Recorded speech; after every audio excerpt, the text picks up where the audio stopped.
Hello everybody, I'm Richard Holdener and welcome to another episode of Speed Secrets.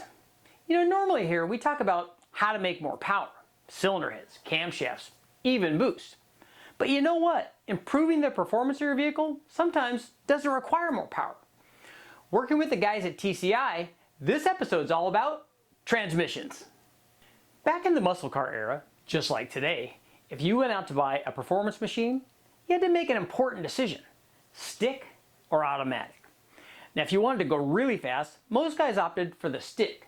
But if you wanted to be consistent, then you'd go for the automatic. Well, fast forward a few decades and technology has really marched on. A modern automatic is now every bit as good and maybe even a touch faster than a manual.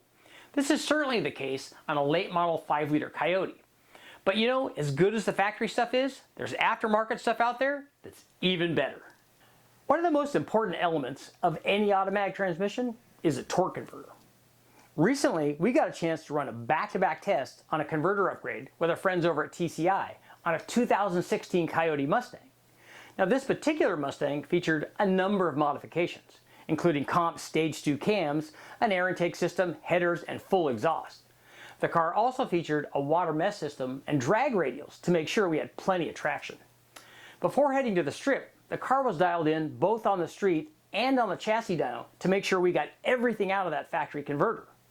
After running at the strip, the car ran straight at 12 O's at over 122 miles an hour. Now that we've established the baseline, let's swap that converter. After establishing the baseline, our good pal Jimmy Hiddle made short work of installing that TCI converter into the 2016 Mustang.